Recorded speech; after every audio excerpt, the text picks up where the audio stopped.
j'ai grandi dans une famille non croyante et je n'ai rencontré l'Évangile qu'à l'âge adulte. J'avais 25, 26 ans. J'étais à l'époque en Allemagne et dans un cours de langue, j'ai rencontré des amis qui suivaient le même cours de langue, qui eux étaient chrétiens. De voir la manière dont ils vivaient et la manière dont ils vivaient les difficultés m'a beaucoup interpellée. Ils allaient dans une église internationale à Bonn. J'y suis allée aussi pour voir comment ça se vivait, Et je me suis dit, mais si Dieu existe, ça doit tout changer. Et un jour, le pasteur de cette église, avec qui je parlais, m'a dit, mais est-ce que tu peux prier pour moi? Parce que ce soir, j'ai une réunion difficile. Et je lui ai dit, écoute, je ne sais pas si Dieu existe, donc je ne peux pas prier, j'ai besoin qu'on prie pour moi. Il m'a dit, mais prie quand même. Donc je pense qu'il a été inspiré. Et en repartant, j'ai dit à Dieu, mais écoute, si tu existes, aide Bob pour sa réunion. Et puis j'avais une amie qui avait de grandes difficultés aussi. Je dis, aide cette amie aussi. Et à ce moment-là, j'ai su que Dieu était là. Et ça a été l'explosion de lumière, de joie et d'amour. À un moment, en me promenant dans le bois derrière et en priant, j'ai reçu un appel fort au célibat. Et j'ai dit à Dieu, mais écoute, comme tu veux, comme tu veux. Et là aussi, j'ai ressenti une grande joie, un grand amour.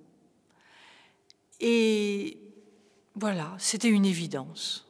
Les trois engagements de communauté, donc qui sont les mêmes que les monastères catholiques ou orthodoxes prennent, c'est-à-dire le célibat, l'obéissance mutuelle et le partage des biens. De nombreux protestants ont eu du mal, depuis notre fondation en 1841, à comprendre ces trois engagements en disant « mais vous retournez ailleurs que dans le protestantisme ». Et vous aliénez votre liberté, votre libre arbitre, etc.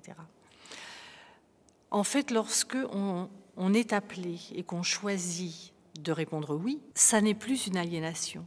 C'est un chemin de liberté, de simplicité, d'écoute. L'obéissance, c'est l'obéissance mutuelle. C'est comme ça qu'on fait corps. C'est pas une obéissance servile.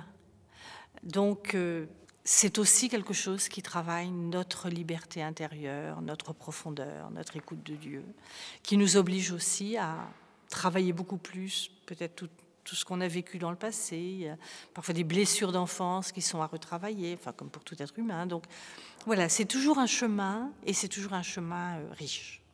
Moi, j'ai pas du tout envie de me laisser enfermer. Tu es protestante, donc tu es austère. Je trouve que plutôt qu'austérité, j'ai envie de joie, j'ai envie de légèreté, j'ai envie de simplicité. Parfois, simplicité, austérité, c'est un peu la même chose. Bon, je crois que toutes les austérités ou on parle beaucoup de crise, hein, et la crise, ça veut dire croissance en grec. Ça ne veut pas dire douleur. Crisis, c'est croissance. Et je me dis, mais tout ce qui peut permettre à une légèreté, à une croissance, c'est bien.